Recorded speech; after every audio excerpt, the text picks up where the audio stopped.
Hola chicas, ¿les puedo hacer una pregunta? Eh, Hola, Lu. ¿Cómo andan? Quería saber si ustedes estaban en el grupo de WhatsApp de concursal o si tienen otro.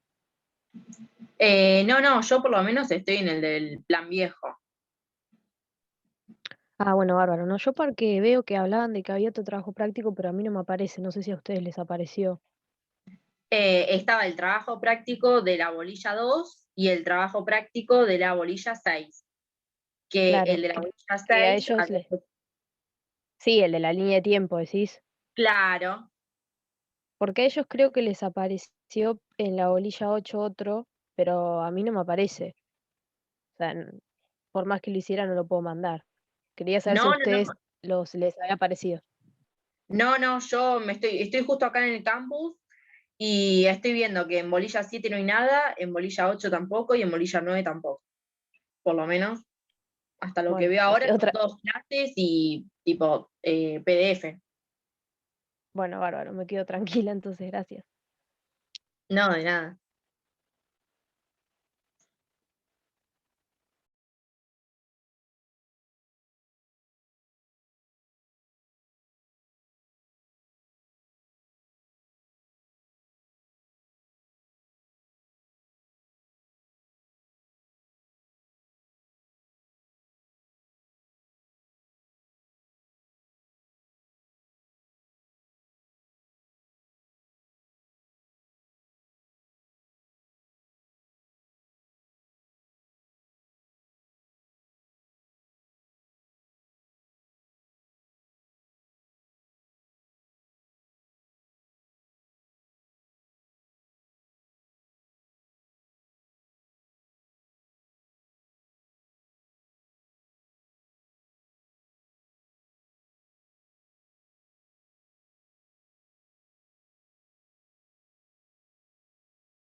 Hola, ¿están ahí? Buenas tardes.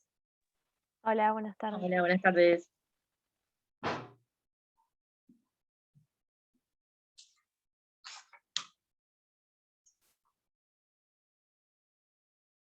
Néstor y Nicolás, ¿están ahí?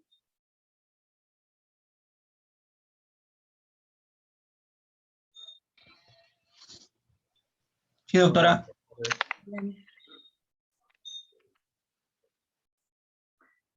Está Lucía, Néstor, Nicolás y Sofía. Y Florencia, me toca ya. Falta Rocío, ¿no? Bueno, Néstor, ¿estás ahí? Néstor Joaquín. Sí, doctora, pero no tengo cámara en esta compu. Bien, bueno, la idea es que tienen que, para tener el presente, tienen que tener la cámara encendida. Te digo para que lo tengas en cuenta, yo hoy te pongo igual como presente, pero esa es la directiva que está publicitada en el campus y que deben cumplir para tener el presente. Bien, bueno, Sí, me no hay presento. problema, es hoy que no estoy en mi casa. Está bien, no hay problema. Yo de hecho me conecté 2 minutos tarde porque en mi trabajo tengo mucha interferencia porque mi oficina, mi despacho da a la calle Independencia y la otra vez tuve problema con la otra comisión que es más grande por las interferencias, así que me vine a casa a las corridas del juzgado. Yo soy secretaria federal en el Juzgado Federal 2, Secretaría 5 acá en Mar del Plata, desde los 18 años estoy en el Poder Judicial. Soy docente de la Comisión 1, yo acá estoy viendo los listados, ustedes algunos están en Comisión 1 y Comisión 3, y son del plan nuevo, o sea que no tienen la parte de cambiario, por eso tenemos como 2 grupos distintos, 2 cronogramas distintos. Bien, hoy yo tengo asignado para darles a ustedes la bolilla 9.1 y 9.2 del programa. No sé si ustedes llegaron a leer algo o no llegaron a leer algo, si quieren hacer algún aporte, alguna pregunta antes que empecemos a dar tema por tema. Si no, empiezo, como ustedes quieran. ¿Nadie Yo en tiene lo nada? personal, Nada. ¿Cómo, Florencia? que yo en lo personal no tenía ninguna Bien, pregunta. perfecto. Bueno, a mí me gusta siempre organizar las clases, primero dar como si fuera un panorama general de lo que estamos hablando para que ustedes se ubiquen y entiendan un poco el tema, el concepto, para que se ubiquen dentro del tipo de proceso, dentro del momento del proceso, dentro de las cuestiones que son relevantes, y después me gusta ir ya más detalladamente analizando los puntos del programa, ¿bien? Y en general también cuando tengo tiempo suelo, digamos, tengo los parciales desde el año 96 a la fecha, todos guardados, y a modo de repaso, en una clase normal presencial, lo que yo hago porque me parece que siempre aporta, es un poco a ustedes leerles las preguntas que de los temas que se están desarrollando, se pregunta, ¿por qué? No por, digamos, las matrices, ustedes las pueden conseguir en impresiones, bueno, en las librerías andan dando vuelta porque son cosas que se publicitan luego de cada examen, y a veces cambia una coma, cambia una palabra, cambia la ley, y no es que se les da como para que ustedes sepan cómo se les pregunta, pero aunque mucho se puede, yo también rendí con multiple choice allá por 1994 esta materia, y a veces uno cuando es estudiante piensa que la pregunta es capciosa o que, digamos, tiene como la trampa, y bueno, y en general no es así, sino que lo que se recalca justamente es eso, es pararse en el proceso, entender el tema, entender la importancia del instituto, con qué se puede llegar a relacionar o no. Bueno, igualmente ahora la idea es que Una pregunta. Sí. No sé si tiene idea de, porque vio que en el cronograma de clases y demás nosotros tenemos la fecha del parcial el 7 del 5, ¿no? Pero en la Lo publicación de Centro de cambiar, o sea, Estudiantes, ahora sí, los parciales ustedes... la publicación del Centro de Estudiantes está aquí. Déjame ver. Segundo parcial. Primer parcial, Yo tengo 30 de abril y recuperatorio 14 de mayo. Ah, bien, perfecto. Esa es la fecha de publicados del centro. Entonces es esa, está bien. Sí, en realidad, a mí es lo que me mandó mi adjunta, me puso 3.4 y 14.5, pero yo entiendo que es un error porque el 3 de abril ya pasó, y se modificó el cronograma y también se modificó la forma del examen, que a eso venía el cuento que yo les estaba haciendo. Yo siempre cuando antes de terminar la clase, digamos, ahora ustedes los viernes tienen clase de repaso, antes no existía eso, tenían clase todos los días. Yo, digamos, como un ejercicio de cerrar la clase, siempre leía las preguntas, porque era la forma que se preguntaba para que ustedes fueran adaptándose a la forma en que se preguntaba, qué era lo relevante, que cuando estudiaran el tema recalcaran realmente lo que es importante para el proceso, lo que va a ser importante para su ejercicio profesional. El parcial de este año iba a ser presencial, y al ser presencial iba a ser como siempre, y bueno, y ahora ustedes saben que, por lo menos yo me enteré esta semana, de que no vamos a poder ir a tomar físicamente a la facultad el parcial, y que el parcial va a ser oral, por Zoom, con 2 docentes por alumno, digamos, ¿bien? Con lo cual tampoco la forma que teníamos de repasar sirve mucho, porque al ser un oral, digamos, es de otra forma como se toma. De hecho, nosotros solamente, históricamente, tomamos oral solamente en el recuperatorio del segundo parcial, donde el alumno empieza eligiendo un tema, y bueno, se lo deja hablar, desarrollarlo, y de ahí se lo pasa, o se le hacen preguntas, o se lo pasa a 2 otros temas. No sé tampoco si van a dejarles elegir tema, o nosotros vamos a alargar, pero bueno. Un poco yo estructuraba la clase de esa forma, también siempre brindando de una clase para la otra los artículos de la ley que abarcan las bolillas que se van a desarrollar, porque de esa forma el alumno puede, digamos, empezar, venir a clase, ya habiendo leído la ley y teniendo sus propias dudas, sus propios aportes, inquietudes. Dado esta modalidad nueva, ustedes saben que yo hoy les iba a hablar de estos artículos, no sé si alguno los alcanzó a leer o no, pero bueno, los puntos 9.1 y 9.2 básicamente son los artículos 41, 42, 43, y bueno, y ahí nos quedamos, ¿no? En adelante. Si yo les hago un pantallazo general, todo la propuesta de agrupamiento y clasificación de acreedores, que es como empieza este punto 9, bolilla 9.1, tiene que ver, digamos, con, básicamente, si bien todavía no se inició la etapa de negociación del concurso preventivo, lo primero que tenemos que tener en claro es que estamos hablando del concurso preventivo, es algo que sucede en el concurso, que obviamente puede venir en una quiebra, pero no va a suceder esto en una quiebra directa, o en una quiebra ya decretada, digamos que tiene, al margen de la posibilidad de convertir también una quiebra, determinados supuestos, en concurso preventivo, tiene una finalidad principalmente liquidatoria. ¿Por qué digo que esto, o esta propuesta de agrupamiento y clasificación de los acreedores, es como, digamos, la última parte de la instrucción concursal, y nos invita o genera las condiciones para la etapa de negociación? Esta posibilidad que brinda el artículo 41, en realidad fue una novedad de la reforma que hubo en el año 1994, la ley 24.522. ¿Por qué? Porque antes, en la legislación vigente hasta entonces, que fue la ley 19.551 con 2 modificaciones, pero en una ley de 1972, del año que yo nací, el deudor no tenía la posibilidad de clasificar y agrupar sus acreedores. ¿Cuál es la finalidad de esta posibilidad que tiene ahora el deudor?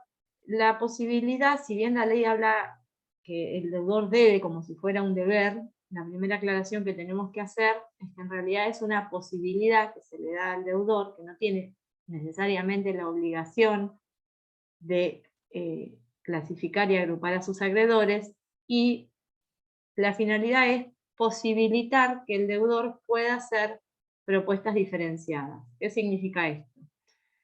Que no necesariamente y obligadamente deba efectuarle a todos sus acreedores la misma propuesta. Cuando hablamos de todos sus acreedores, tenemos que tener en cuenta algo esencial, que yo calculo que a esta altura digamos, de la cursada, que ya llevan un tiempito, ustedes saben que para que el concurso sea exitoso, y se resuelva a través de la homologación del acuerdo, la litis concursal, que ustedes saben es el conflicto intersubjetivo y plural de intereses con fundamento en la insolvencia, se requiere que sea un acuerdo a qué tipo de acreedores. Eso les pregunto a ustedes. O sea, el concursado. ¿Quirografario? Exactamente, quirografarios. ¿Qué significa esto? Cuando nosotros hablamos de un concurso exitoso, que concluyó, que se homologó, necesariamente se debe haber alcanzado las conformidades mínimas requeridas por la ley, dentro del periodo de exclusividad en principio, que ya vamos a ver que es la posibilidad exclusiva que tiene el deudor de hacer en todos los casos, en todos los concursos, propuestas de negociar con sus acreedores. Son los acreedores quirografarios los que tienen que brindar las mayorías. ¿Por qué? Porque en realidad el deudor, si bien puede también ofrecerle una propuesta a los acreedores privilegiados no requieren brindar la conformidad para que el concurso culmine. O sea, el acreedor privilegiado, si bien tiene la carga, el deber de verificar, como todos los acreedores, una vez que verifica si es un acreedor hipotecario, puede seguir adelante con la ejecución hipotecaria. Bien. Entonces, el concurso, la obligatoriedad del concursado, que es el único legitimado para proponer la clasificación y agrupamiento de acreedores, y que durante el periodo de exclusividad, que es el periodo de negociación dentro del proceso concursal, le ofrezca a los acreedores, a los que le tiene que necesariamente ofrecer y lograr las conformidades, son de los acreedores quirografarios, bien, verificados y declarados admisibles. Bien, esa va a ser la base de cómputo. Y esta propuesta que hace el juez, o sea, que le hace el concursado al juez, este agrupamiento, en definitiva va a ser resuelto en una resolución de suma trascendencia, que es la resolución de categorización del artículo 42, que la ley en principio dice que es definitiva, bien, y no solo que va a fijar las categorías, sino que va a fijar los acreedores comprendidos en esa categoría. Entonces, dijimos que el artículo 41 habla que es un deber. ¿Con qué base el acreedor va a clasificar y agrupar a sus acreedores? Y tiene que ser una propuesta fundada y razonable. ¿Razonable en función de qué? De la naturaleza de los créditos, de los montos, bien. Tiene que haber una lógica, una razonabilidad para que pueda agrupar. No puede agrupar acreedores morochos, rubios, altos y bajos. Bien, puede agrupar acreedores quirografarios, acreedores quirografarios laborales, quirografarios financieros, proveedores, acreedores privilegiados, acreedores con garantía real. O sea, no tiene tampoco un techo para la cantidad de agrupamiento, digamos, de grupos que forme. Se entiende que si son grupos, y si dentro de cada categoría se va a evaluar la conformación de una mayoría mínimamente, cada categoría tiene que tener por lo menos 2 acreedores que la conformen. Bien, mínimamente, porque si no directamente ya no sería, no hay, la posibilidad es agrupar y incorporar los acreedores dentro de esa categoría. Eso, en definitiva, es relevante que haga el deudor si el deudor quiere ofrecer propuestas diferenciadas. ¿Qué significa propuestas diferenciadas? Que esto es la novedad, la 24522, que no tenga que ofrecerle a todos los acreedores verificados, que son los que en principio tienen obligación de lograr sus conformidades para que se declare la existencia del acuerdo preventivo en los términos del 49 y transcurrida o habilitada la etapa de impugnación del acuerdo, se llegue a la homologación del acuerdo del artículo 55 y se pueda dar por concluido el concurso, como se prevé en el artículo 59, lo que sucede una vez que se homologa el acuerdo y se toman y se ejecutan las medidas pendientes al cumplimiento. Bien, si el deudor no tiene intención de ofrecer propuestas distintas, porque le va a ofrecer a todos la misma propuesta, es indiferente que agrupe o que no agrupe, o sea, que clasifique o no clasifique. Simplemente se verá imposibilitado de ofrecer a los distintos grupos que podría haber hecho una propuesta diferenciada. Bien. ¿Cuándo ocurre esta propuesta dentro del proceso concursal preventivo? Bueno, a los 10 días de dictada la resolución verificatoria. ¿Y esto qué lógica tiene? Por un lado, lógicamente, si es la base para la formación de categorías con las cuales yo voy a computar si obtengo o no las conformidades, necesito saber quiénes son los acreedores ya incorporados al proceso que integran esas categorías. ¿Ustedes me siguen, chicos? ¿Sí? Bien. Entonces, es lógico que se dicte después de la sentencia del artículo 36. Lógicamente, hay un montón de acreedores, la sentencia del artículo 36, ustedes saben que la verificación es una acción incorporativa, un mecanismo técnico legislador que sustituye por la concursalidad la acción originaria que de acuerdo a la naturaleza del crédito tenía ese acreedor, quien debe ejercer sus derechos en la forma determinada por la ley. Y la sentencia del 36, o sea, va a verificar el acreedor cuando pide, va a verificar el síndico cuando informa, y va a verificar el juez en la sentencia del 36, que es uno de los actos donde la oficiosidad y, digamos, más se recalca en la ley. ¿Por qué? Porque en definitiva, acuérdense ustedes siempre que el artículo 36 establece que aún un crédito que no fue observado ni por el deudor ni por otros acreedores, ni por el síndico, el juez lo va a verificar si lo estima procedente. Bien.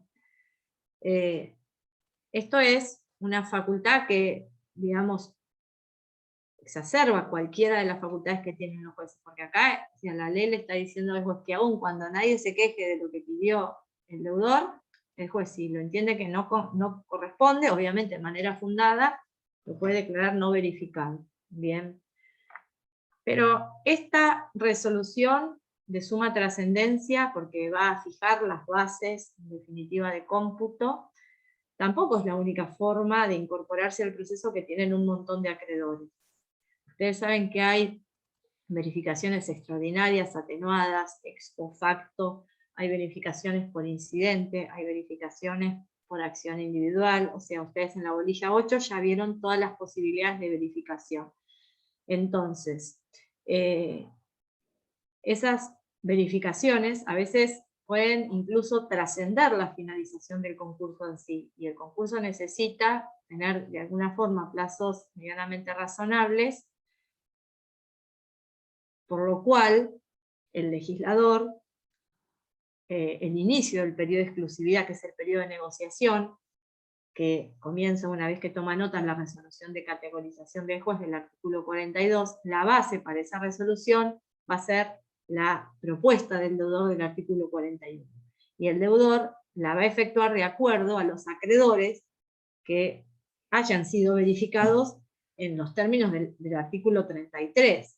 Obviamente que si en el plazo de 10 días de la sentencia del artículo 36 a los 10 días que se prevén para la propuesta de, digamos, de agrupamiento y clasificación, si hubiere incorporado en calidad de verificado otro tipo acreedor, digamos, que no sea temporáneo, sea un incidente de revisión, de verificación tardía, o lo que fuere, también se debería considerar.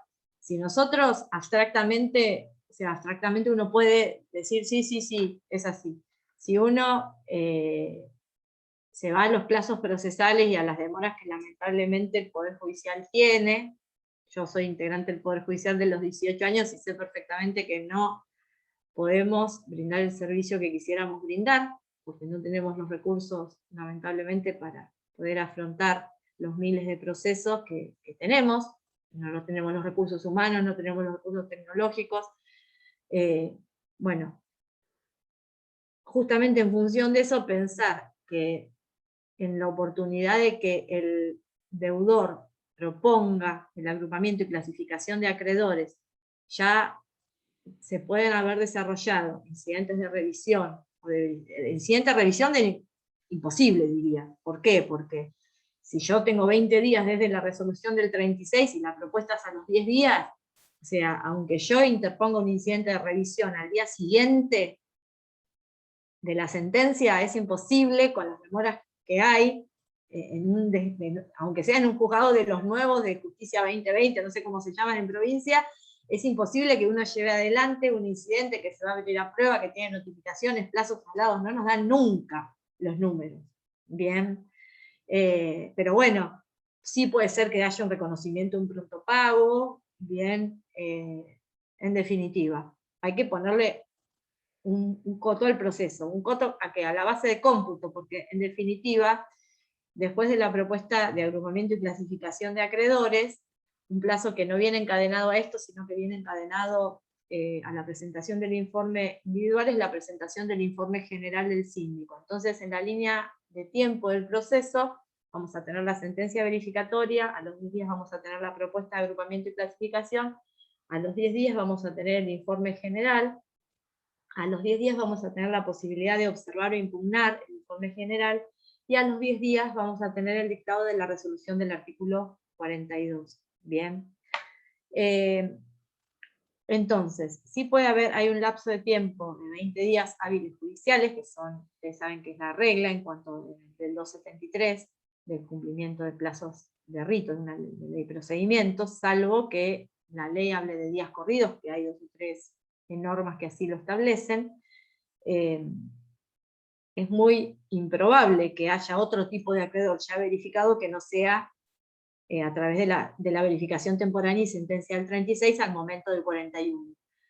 Sí podría darse que al momento que el juez dictare la resolución de categorización se hubieran incorporado otros acreedores, bien, pero también, justamente, si uno mira la realidad y mira los plazos, y sumado además al año, digamos, súper complicado que fue el 2020, con la inhabilidad de plazos, ferias extraordinarias, digamos, la modificación absoluta de la gestión que había en un juzgado en el 2019 a lo que es la gestión actual, bien, donde yo tengo empleados en la casa, empleados en una punta del juzgado, expedientes por acá, por allá, expedientes digitales en papel, híbridos.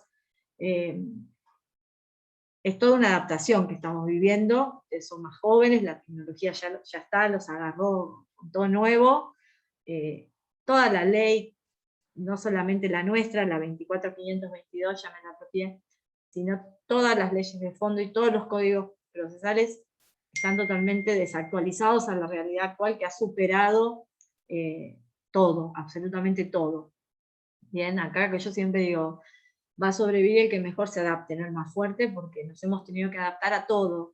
Y está bien que ustedes se planteen las incoherencias que van a encontrar todos los días en las normas, porque siempre las hubo, digamos. Primero hay que lograr encontrar cuál es la norma vigente, porque además hay como una inflación, además de la inflación, digamos, en la economía hay una inflación legislativa, y después van a encontrar incoherencias, porque cosas que uno dice, bueno, pero ¿de qué estamos hablando? Del cargo vencido. ¿Qué existe? No existe más el cargo vencido. ¿Qué es eso? Si, ¿cargo vencido cuál era la finalidad? Y bueno, que el juzgado cerraba a la 1:30, entonces el abogado, si, digamos, el intervalo, forma de contar el intervalo de tiempo en el derecho del código de fondo, el día tiene las 24 horas, entonces si el juzgado tiene 6, yo le tengo que dar un ratito al otro día para que presente el escrito. Y ahora nos encontramos con escritos presentados a la 1 de la mañana, a las 2 de la mañana, el domingo, el sábado. O sea, piensen que antes, chicos, un abogado tenía que hacer un escrito. En la época que yo empecé a trabajar con máquina manual, tengo 48 años, o sea, hace 30 trabajábamos con máquina manual. Uno estaba haciendo una sentencia, iba por la hoja vuelta atrás, se equivocaba, tenía que volver a pasar toda la hoja. Olvídate de copiar y pegar, olvídate de consultar una ley. Yo tenía los boletines oficiales y abría libretita por libretita y tenía que leer el boletín oficial para ver si... Bueno, así se trabajaba, ahora obviamente está toda la tecnología, entonces, si yo tengo ahora la posibilidad de que el juzgado pasó a ser una oficina abierta los 365 días del año, las 24 horas del día, entonces ustedes se van a encontrar con cosas totalmente ridículas, bien, de la ley, de los códigos, que no se han modificado. Bueno, esto del cargo vencido es uno de miles, la ley le decía, bueno, 2 copias, ¿qué copias? O sea, escritos digitales, ahora está la firma digital, la firma electrónica, la firma hológrafo, o sea, la tecnología es muy linda, pero tampoco es que a veces hace que sean más rápidas las cosas. En el momento en que estamos, yo les diría que no es así. O sea, yo ayer tuve una audiencia virtual, la ratificación de un convenio laboral, de un acuerdo conciliatorio.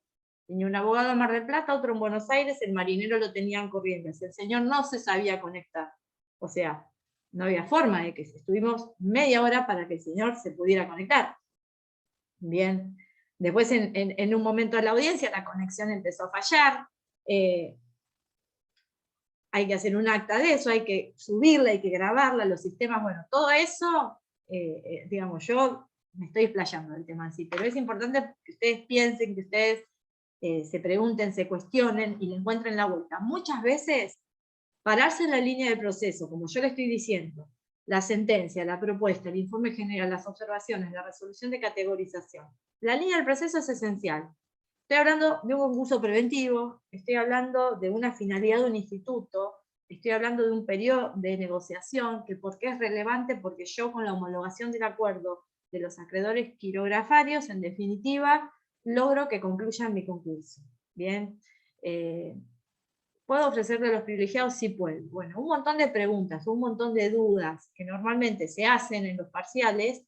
Si ustedes están parados en el proceso bien, tienen en claro que estamos hablando del concurso y no de la quiebra, de un acreedor quitografario y no de un privilegiado, de una propuesta única o diferenciada. Eso, si ustedes entienden básicamente eso, tienen la llave para contestar gran parte de lo que se les pueda estar preguntando, y tienen la llave para el día de mañana desenvolverse, digamos, profesionalmente. Porque hoy en día ya no hay que buscar la ley en el código o en el boletín oficial. Hoy en día entran a Infolec, ponen y les ponen qué ley modificó, qué ley está actualizada, se copia y pega, necesitan buscar una palabra, la buscan.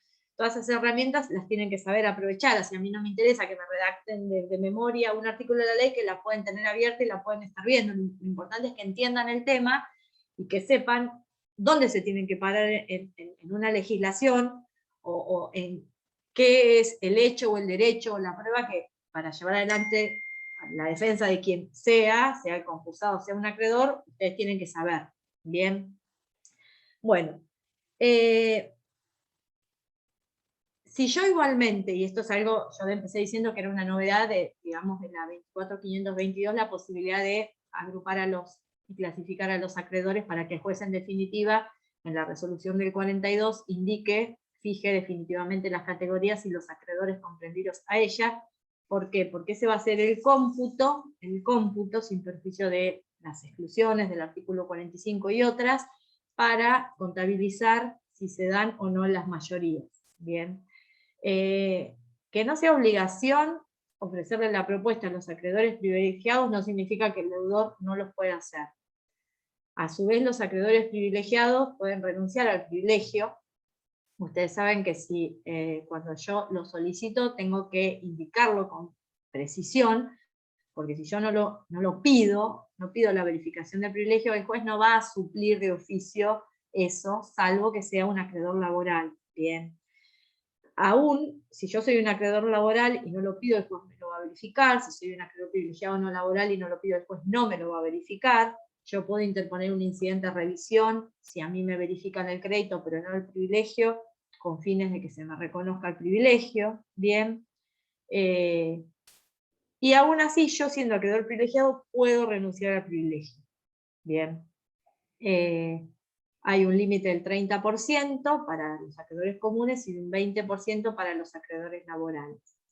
En este tema, bolilla 9.1 y 9.2, uno de los temas más debatidos, jurisprudencial y doctrinariamente, tiene que ver con la fecha hasta la cual esos acreedores pueden renunciar al privilegio.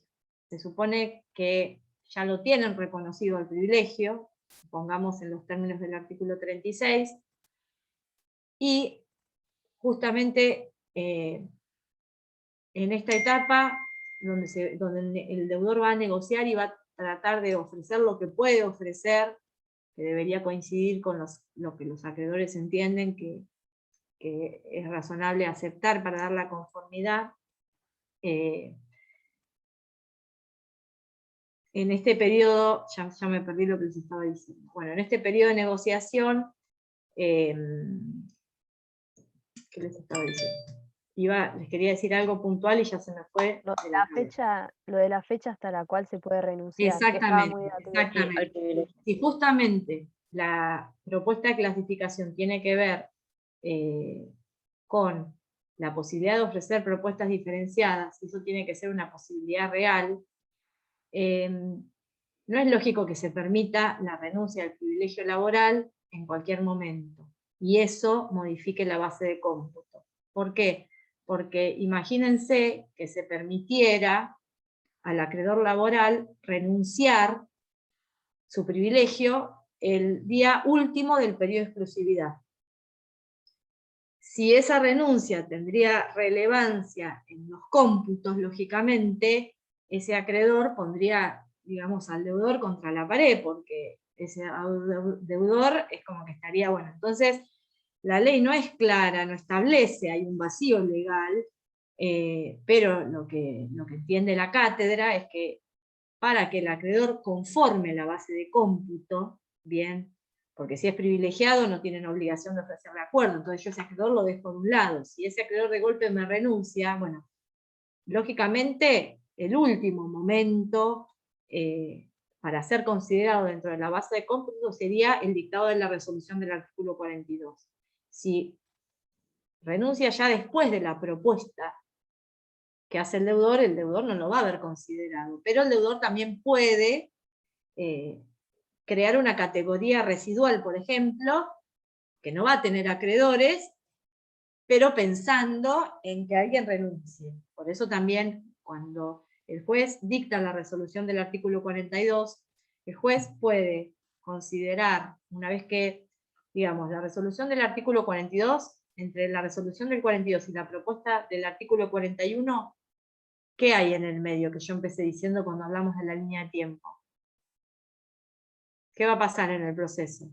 Dijimos, el deudor agrupa y clasifica, o sea, hace la propuesta 10 días después de dictada la sentencia de verificación. A los 10 días de eso, ¿qué El sucede informe. en el proceso? El El informe informe general del síndico del artículo 39. Después se puede impugnar. En el informe general del síndico, uno de los contenidos del informe justamente, precisamente, es pronunciarse sobre la razonabilidad de la propuesta del artículo 41. Y 10 días de presentado el informe, que es el plazo para presentar observaciones e impugnaciones, de esa forma se legitima al deudor y al resto de los acreedores, a todos los acreedores, digamos, que se hayan ejercido una acción incorporativa en ese momento en el proceso, para observar no solo lo que el síndico dictaminó de alguna forma en relación a la propuesta del deudor, sino la propia propuesta del deudor. O sea que cuando a los 10 días después tiene que dictar la resolución del 42, tiene la propuesta del deudor, tiene el informe general y tiene las observaciones del resto de los acreedores y del propio deudor a lo que el síndico dijo en el informe general. Ahora bien, ¿puede el juez considerar que la propuesta no es razonable y rearmar las categorías? No, no puede. ¿Por qué no puede? ¿Cuál es la finalidad? O sea, el que sabe lo que tiene y hasta dónde puede llegar a pagar, ¿es el juez? No, no es el juez, es el deudor. Entonces, si la legislación le permitiera al juez, o sea, el juez lo que puede hacer es decir que no son razonables, y en ese caso, ¿qué tiene que hacer? Tiene que fijar las categorías mínimas legales. Bien, pero no puede reagrupar de otra forma, porque le estaría tirando, o sea, si la base para el pedido de negociación es la propuesta para poder ofrecer justamente distintos acuerdos, imagínense que si el juez arma todo de otra forma, directamente les puede estar llevando el concurso al fracaso, porque el deudor se supone que agrupó teniendo en cuenta ya lo que iba a poder ofrecer. Bien, por eso es importante tener en cuenta estas cosas. Una pregunta, Sí, decime, Lucía. porque no me termino de dar cuenta, ¿no? Sí. O sea, ¿de qué se trataría en estas propuestas diferenciadas? Porque, por ejemplo, agrupo a todos los quirografarios laborales todos juntos. Sí, Pero me imagino que ahí adentro va a haber montos diferentes para cada acreedor. O sea, sí. ¿de qué se trata la propuesta? Mira, la propuesta tiene, la ley en cuanto al contenido de la propuesta, digamos, es meramente enunciativa o ejemplificativa. Bien. La posibilidad de ofrecer distintas cosas tiene que ver, porque los acreedores, justamente, la litis concursal es un conflicto intersubjetivo y plural de intereses. Vos podés tener un acreedor financiero y podés tener un trabajador o un proveedor. Al trabajador, y más en este momento de la coyuntura actual, más que cobrar lo que le deben, le interesa mantener el trabajo. Y al proveedor le interesa mantener a quien le vende. Al banco no le interesa si el concursado mantiene sus trabajadores o si el concursado se mantiene. Al banco lo que le interesa es cobrar la deuda. Entonces, la necesidad del acreedor es distinto de acuerdo a la naturaleza del acreedor.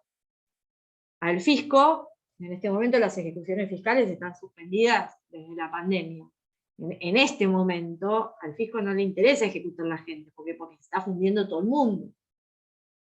¿Me entienden? No hay nadie que cumpla nada, el Estado no paga nada, las obras sociales no cumplen nada, o sea, entonces no inicia ejecuciones. ¿Por qué? Porque es el fisco, y no es la misma la necesidad del fisco, cuando hablo fisco hablo de AFIP, hablo de ARBA, hablo de municipalidad, que la necesidad en este momento de un trabajador gastronómico. Que al contrario, capaz que teniendo un crédito privilegiado, lo que quiere hacer es renunciar al privilegio para poder dar su conformidad, para poder hacer que su patrón siga adelante con la pizzería y siga teniendo trabajo, porque sabe que si se va a la quiebra, además de que no va a cobrar nada, se va a quedar sin trabajo. Bien, con una informalidad del 45%, un índice de pobreza del 50%, un índice de desempleo gigantesco. Nuestra ciudad es una de las que siempre encabeza. Imagínense que la situación de un trabajador es totalmente distinta a la situación de un banco o a la situación del fisco. Entonces, en la ley anterior, el deudor le tenía que ofrecer a todos los acreedores la misma propuesta. ¿Me explico? Y lógicamente, yo, si soy el acreedor, voy a evaluar en función de mis necesidades. Esto lo que hace es la posibilidad, y a su vez, que esto sí también existía en la ley anterior, existe la posibilidad de un menú de opciones o de alternativas. O sea, yo a la misma categoría, yo hago un número. Bien, o sea, yo soy el deudor.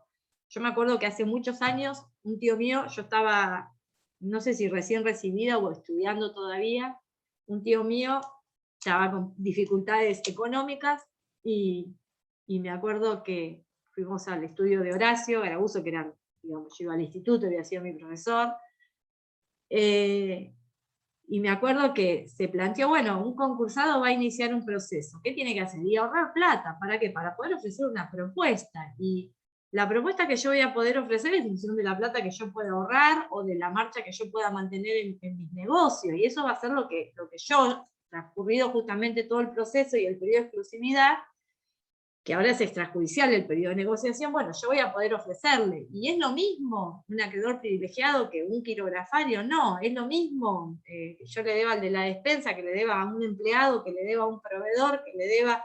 Y no es lo mismo. Entonces yo, de acuerdo a lo que pueda ofrecer, a la realidad, mirando lo que le va a servir al acreedor, voy a ofrecer. Entonces yo capaz que tengo dinero, pero capaz que yo sé que dentro, no sé, dentro de los proveedores, que son quirografarios en general, y bueno, hay uno que necesita cobrar ya, y otro que capaz que no necesita cobrar ya, pero quiere cobrar un poquito más. Bueno, chicos, como a ver, ¿el descuento en efectivo o en cuotas?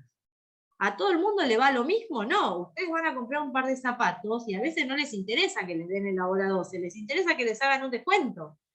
Y sin embargo van con su amiga, y su amiga no quiere que le hagan el descuento, quiere pagar con la hora 18. Y bueno, los acreedores es lo mismo. Y a veces acreedores de misma naturaleza tienen distintas necesidades. Entonces, esta alternativa, o sea, no solo que yo de acuerdo a la naturaleza del crédito le voy a poder ofrecer propuestas distintas, sino que dentro de la misma naturaleza o dentro del mismo grupo de acreedores yo puedo dar una alternativa. Entonces puedo decir, bueno, yo voy a ofrecer un pago con una quita del 50%, un plazo de gracia de 1 año en 6 cuotas. Bien. O voy a pagar con una quita del 80% en una cuota.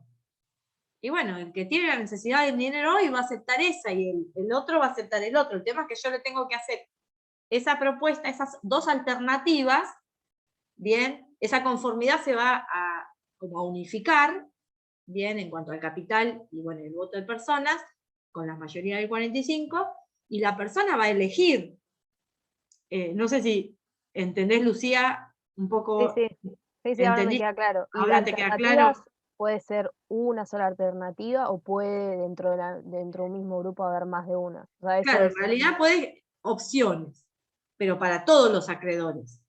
Bien, se supone que en general se ofrece dos, si se ofrecen opciones, porque vos ya estás agrupando y clasificando.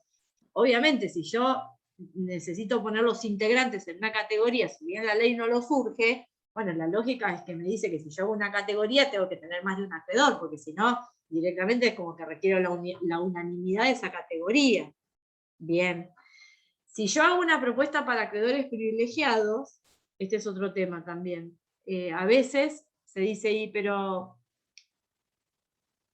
si hago una propuesta para acreedores privilegiados y no logro las mayorías, no pasa nada. Esos acreedores privilegiados podrán, digamos, ejecutar el asiento del privilegio, ¿bien? O pedir una nueva quiebra en caso de fuera un privilegio general. Pero también yo, deudor, puedo condicionar, digamos, la validez del acuerdo que logre con los privilegiados al acuerdo con los quirografarios. ¿Por qué? Porque si yo soy una fábrica y tengo un acreedor que me tiene hipotecada la fábrica y los plenarios me tienen todos hipotecados las máquinas de la fábrica, bien, si yo capaz que no hago un acuerdo con los acreedores privilegiados, no puedo cumplir el que le estoy ofreciendo a los acreedores quirografarios. Entonces directamente digo, bueno, a ver, yo tengo que hacer un acuerdo con todos, porque si no directamente me sincero, porque yo ya sé que mis posibilidades de cumplir no van a ser. Bien. Y cuando yo le ofrezco acuerdos a los acreedores privilegiados, que es optativo, pero si yo lo hago y lo condiciono, además, la ley requiere para los acreedores con privilegio especial la unanimidad, lo cual es muy difícil de lograr. O sea, le tienen que dar todos los acreedores con privilegio especial la unanimidad. Ya tengo uno que no, se me cae el acuerdo. Bien. Cuando tenemos la resolución del artículo 42, empieza lo que se denomina periodo de exclusividad. ¿Por qué se denomina periodo de exclusividad? Bueno, porque justamente el único legitimado para ofrecer propuestas es el deudor. Dentro del periodo de exclusividad, que es el periodo de negociación dentro del proceso concursal, en realidad va a haber dos momentos relevantes. El expediente no va a tener mayor movimiento, el expediente judicial. Sí podrán tener incidentes de revisión, incidentes de verificación tardía, pedidos de pronto pago, pedido de autorización de realización de actos, etcétera, etcétera. La realidad es que la negociación se va a llevar fuera del expediente. Bien. Pero hay dos momentos que son relevantes dentro del periodo de exclusividad, que en principio es de 90 días hábiles, prorrogable por 30 días más, que es el momento en que el deudor debe hacer pública la propuesta, que son 20 días antes de que finalice, y el momento de la audiencia informativa, que son 5 días antes de que finalice. Ya vamos a ver en detalle qué es esto. Es obligación hacer pública la propuesta, si no estamos en un supuesto de quiebra indirecta. La audiencia informativa, si se lograron las conformidades antes, no se va a llevar a cabo. La relevancia es que es la última oportunidad para que se pueda modificar el acuerdo, y no significa que el deudor tenga que esperar para presentar las conformidades al día 120 o al día 90. El deudor, cuando las logra, ya puede presentarlas al expediente. Bien. Por eso las conformidades se van a considerar en base a los acreedores que están, digamos, incluidos en las categorías fijadas por el juez en la resolución del 42, pero de acuerdo al texto de la última modificación de la propuesta. O sea, puede ser que el deudor empiece con una propuesta, puede presentar las conformidades todas juntas o ir presentándolas, se juega que logra las mayorías, y de golpe se da cuenta que no las logra, que tiene que mejorar, y como tiene que mejorar a todos los integrantes de una categoría, requiera, digamos, formalizar la mejora y requiera otra vez hacer el cómputo sobre esa propuesta mejorada. Bien. O al revés, o puede ser que empezó con una propuesta y después se dio cuenta que había un montón que le aceptaban una propuesta menor, y obviamente en los tiempos que corren, y siempre, pero yo, si puedo pagar menos de lo que puedo pagar, me conviene, porque con eso hago otra cosa. Entonces que el deudor baje la calidad de la propuesta, o cambien las condiciones económicas, y bueno, por eso es importante también cuando se hace el cómputo de las mayorías, ver que sea de la última propuesta, sobre todo si hubo un retroceso de las condiciones. Lógicamente, si yo ofrecía pagar, no sé, en un año, sin interés, en 10 cuotas, y después viene una propuesta que paga en un año con interés, en 10 cuotas, yo no requiero la conformidad, porque es algo mejor. Bien. Bueno, una vez que el deudor las presenta, lógicamente, si dentro del periodo de exclusividad el deudor no presenta las conformidades, ¿qué pasa? Estamos ante supuesto de quiebra indirecta. Bien, no hace pública la propuesta, un supuesto. No presenta las conformidades, otro supuesto. Salvo que sea un sujeto pasible de salvataje. Bien. Si presenta las conformidades y no logra las mayorías de 45, también hay que tener en cuenta la posibilidad de lo que se llama cram down power del artículo 52, inciso segundo, que sería la posibilidad de que el juez, en determinadas condiciones muy especiales, homologue, aun cuando no se dio la mayoría en cada una de las distintas categorías. Bien.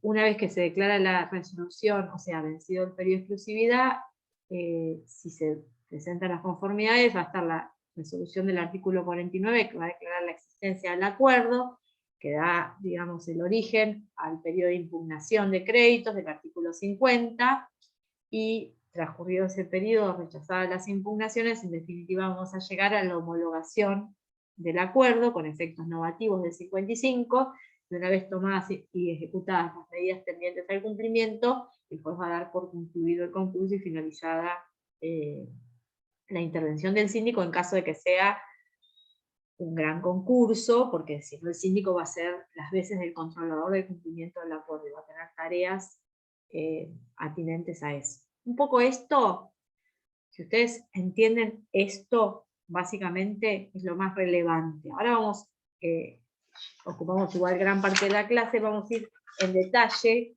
viendo punto por punto, o recalcando las cosas que ustedes tienen que tener en cuenta. Obviamente de informe general casi no hablamos, pero bueno, yo quiero saber si ustedes entendieron todo esto que estuvimos diciendo, porque si ustedes entendieron esto, ya entendieron gran parte. Bien, ¿tienen alguna pregunta que quieran hacer de esto que hablamos? ¿Fui clara? Bien.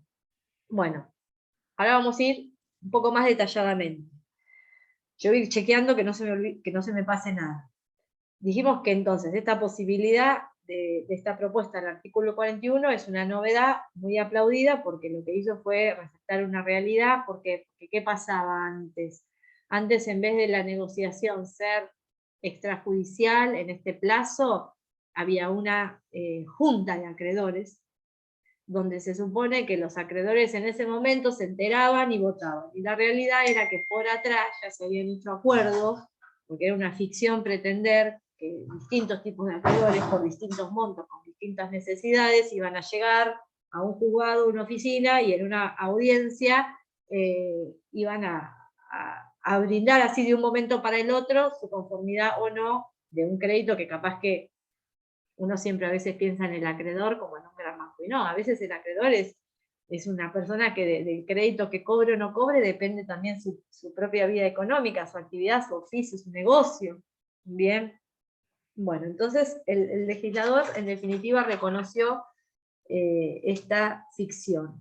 ¿Por qué? Por lo que preguntaba Lucía, porque reconoció que la realidad de todos los acreedores puede ser totalmente distinta, ¿no?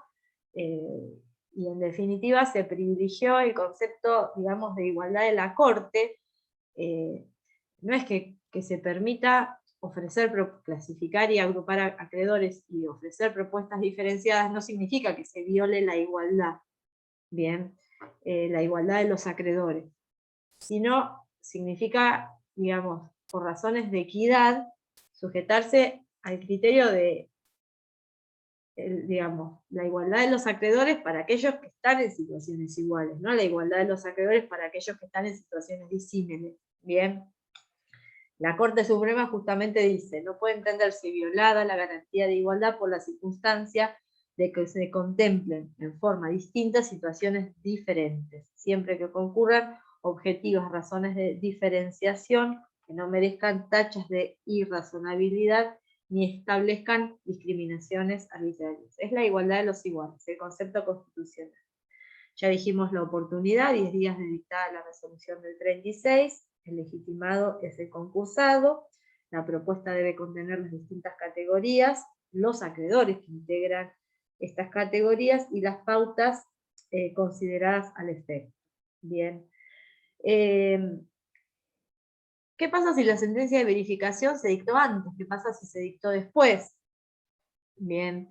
Se supone que si fue dictada, digamos, en tiempo no hay problema.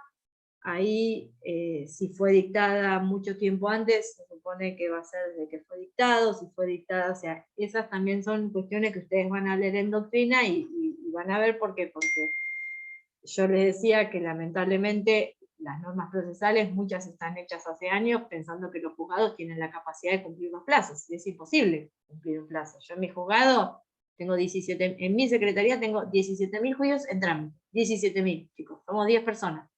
Bien, ¿cómo podemos llevar adelante esa cantidad de juicios? Es imposible. Yo estoy despachando escritos presentados en el mes de noviembre, o sea, salvo habilitaciones y urgencias. Entonces, a veces los plazos es imposible cumplir. Y yo estoy en una secretaría que tiene contenido prácticamente todo el inventario. En un estado que no cumple, en una situación de crisis, imagínense que, bueno, entonces, todas estas cuestiones, que la ley dice, bueno, se tiene que dictar en esta fecha, pero a veces puede ser que se dicte antes, puede ser que se dicte después, ni hablar si nos agarra la feria extraordinaria, la pandemia, todas esas cosas. Bien.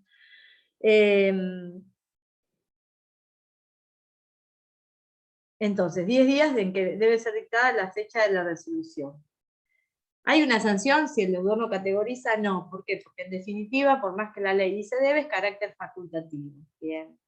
¿La propuesta vincula al juez? No. ¿El juez puede considerar que no es razonable? Sí, puede considerar. ¿Eso significa que el juez pueda clasificar y agrupar de otra forma? No, el juez no puede. ¿Por qué? Porque nos tiraría abajo la finalidad del instituto, que es poder negociar de acuerdo a mis posibilidades y los acreedores y las necesidades de los acreedores.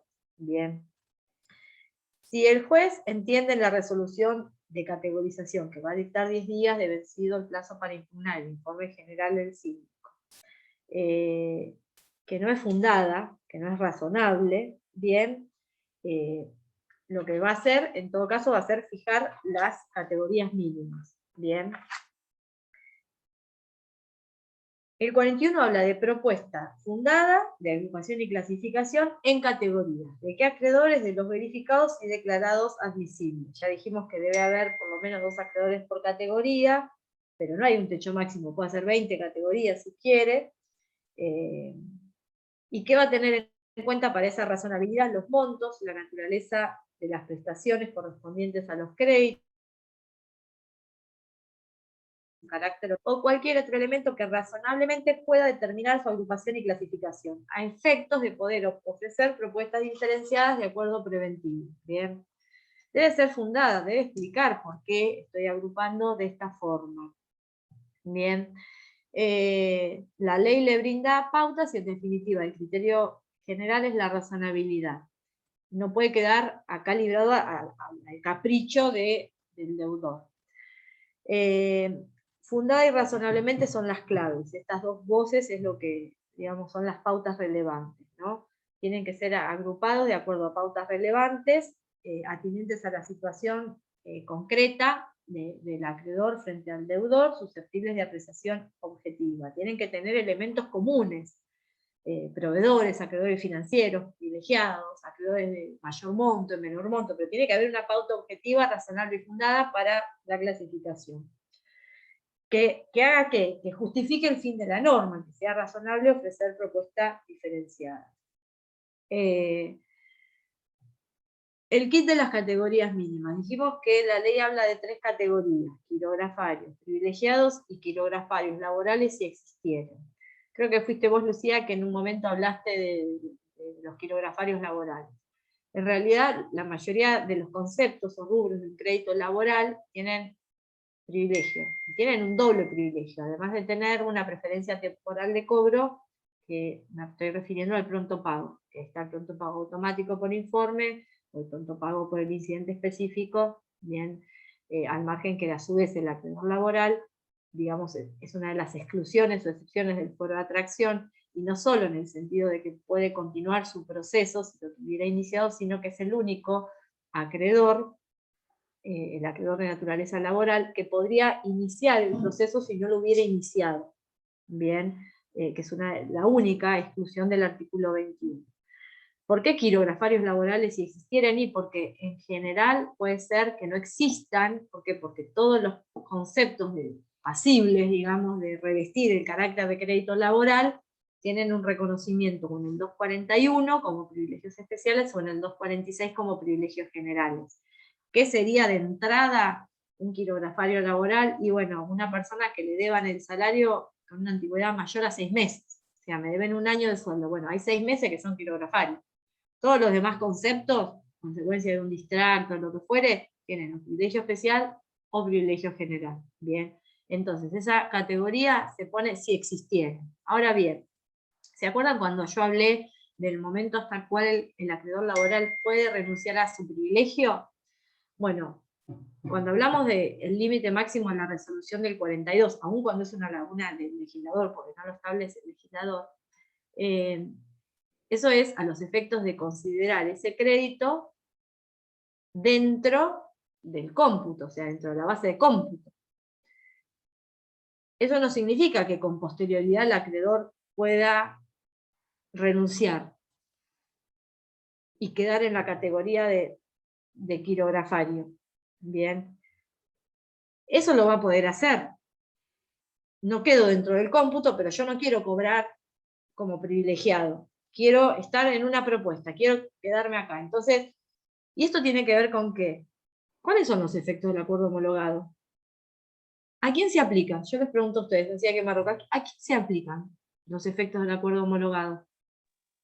A las partes que suscribieron. A los acreedores. ¿Seguro? Sí. ¿Que suscribieron? No. Al Se deudor. aplican. ¿A quién? Al deudor, que es el que tiene que cumplir. Bueno, obviamente al deudor sí. Pero los efectos del acuerdo homologado también abarcan a los disidentes y a los ausentes, una vez que son reconocidos como tales. O sea, yo me dormí, no llegué a la verificación temporánea, no participé de la base de cómputo, es decir, no tuve la posibilidad de dar o no la conformidad. Una vez que yo esté verificado, si soy acreedor quirografario, no me van a pagar lo que yo quiero, me van a pagar dentro de una categoría de quirografario o la categoría que corresponda a la naturaleza de mi crédito. Bien, si yo soy un acreedor laboral y solamente me debían el sueldo de un año, no sé, esa parte de 6 meses, o sea, y yo tuve la posibilidad de iniciar el juicio en el Tribunal del Trabajo me dio lo que me quiso dar, bueno, o sea, yo voy a cobrar en los términos del acuerdo, que se haya homologado. Por eso aquellas excepciones al foro de atracción, que pueden seguir su proceso de conocimiento ante el juez de erradicación originaria, y una vez que haya dictado la sentencia, esa sentencia esté firme, tienen que venir al concurso y ejercer una acción incorporativa igual, que puede ser verificación tardía o por la acción individual, y esa sentencia va a valer como título verificatorio. Una vez que estén reconocidos como tales, no van a cobrar en los términos de la sentencia, van a cobrar en los términos del acuerdo. Bien. O sea, y el acreedor que no dio su conformidad también va a quedar en los términos del acuerdo. O sea, yo estoy en una categoría con 4 acreedores, y me ofrecieron algo que a mí no me cierra y yo no le doy mi conformidad. No importa, yo voy a poder cobrar bien lo que el acuerdo de la categoría que se homologó a la que yo a cual pertenezco, dice que tengo que cobrar. O sea, yo quería cobrar sí o sí algo ahora y me ponen una espera de 2 años. Ya está, dentro de 2 años no cobro nada. Bien. ¿Puedo hacer algo? No. Bien. Entonces, los efectos del acuerdo homologado alcanzan a los disidentes y a los ausentes. ¿A quiénes? O sea, siempre estamos hablando en un concurso de acreedores de causa, el título anterior, ¿a qué momento? ¿Qué es lo que marca la línea que marca el carácter concursal o no de un crédito en el concurso? ¿Y cuál es Presentación. la Presentación, la presentación? la demanda. La demanda. ¿Quién está hablando? ¿Néstor? ¿O Sí, doctora. Nicolás? Néstor, bien, como no te veo, no le veo a veces la boca entera a Nicolás, no sé quién me está hablando. Exactamente. En el concurso preventivo, lo que marca que un crédito sea concursal o no es la demanda en la presentación concursal preventivo. La quiebra es la sentencia de quiebra. Al margen que en el concurso preventivo hay efectos que son de la demanda, efectos de la sentencia y efectos de la publicidad dictada. Bien. Entonces, aquellos acreedores de causa o título anterior a la presentación en concurso son aquellos que tienen la carga, la obligación, el deber, como le quieran llamar, de verificar. Bien, ellos, los garantes también del deudor, eventualmente, con el derecho de repetición que tuvieren, en caso de que pagaren alguno de los acreedores, digamos, de esos derechos de garantía, y esos son los acreedores que van a quedar abarcados por los efectos del acuerdo homologado, si una vez desde ya que hayan sido incorporados al proceso, que en principio saben que va a ser por la verificación temporánea, que puede dar como resultado una declaración de verificatoria o admisible o inadmisible. ¿En qué casos es admisible o inadmisible? Cuando hay una impugnación, una observación del deudor o un informe negativo del síndico, bien, y esa declaración de admisibilidad o inadmisibilidad, para modificarla, se puede interponer un incidente de revisión del artículo 37 dentro de los 20 días de dictada, con fines incorporativos o excluyentes. ¿Eso lo tienen claro también? ¿Sí? ¿Todos? Bien. Yo puedo interponer la revisión para que me verifiquen un crédito que me declararon inadmisible, o un privilegio, me declararon verificado el crédito, o sea, admitido el crédito, pero no el privilegio. Bueno, interpongo un incidente de revisión. Por el contrario, a mí me declararon inadmisible el crédito, yo ya no tengo forma de formar parte de la base de cómputo, no voy a poder dar nunca, estar dentro de la base que se va a considerar para si soy o no, pero interponiendo el incidente de revisión puedo lograr, digamos, mi carácter de verificado. Bien, y después tenemos siempre, si nadie interpone un incidente de revisión con fines excluyentes, esa declaración de admisibilidad del juez en oportunidad del 36 se va a transformar en verificatoria, transcurrido el plazo de 20 días para interponerlo, salvo dolo, y ahí entramos a la acción de dolo del artículo 38, que tiene un plazo de caducidad de 90 días. Caducidad de la acción, eso es algo que ustedes tienen en claro, caducidad de la instancia, caducidad de la acción, lo que son, prescripción, que son institutos distintos que a veces se mezclan. ¿Lo tienen en claro la diferencia entre los tres? ¿Más o menos o sí? ¿Más o menos, Lucía? La verdad Bueno, cuando hablamos de caducidad de la acción, es, bueno, la acción de dolo la tengo que interponer dentro de este plazo. Bien, si no, no la puedo interponer más. ¿Qué otros plazos de caducidad de la acción hay? Bueno, la ley de procedimientos administrativos para demandar al Estado, para impugnar un acto administrativo, y un plazo de 90 días, por ejemplo, en el artículo 25. Bueno, son plazos de caducidad de la acción. Cuando hablamos de ¿Qué caducidad de la bolilla es acción, eso, doctora? Disculpe. ¿cómo? ¿Qué bolilla se ve eso? Porque no lo vimos. Eso lo tienen que haber visto ya en verificación, en realidad. O sea, no es que recién van en empezamos. verificación. No, ¿No todavía vieron? empezamos el punto 1. Sí, sí. Ah, bueno. Eso lo van a ver más adelante. Lo que pasa, yo es la primera clase que doy en la comisión de plan nuevo, que son ustedes, bueno, sí, son ustedes 6, ¿no? 6, sí, 6.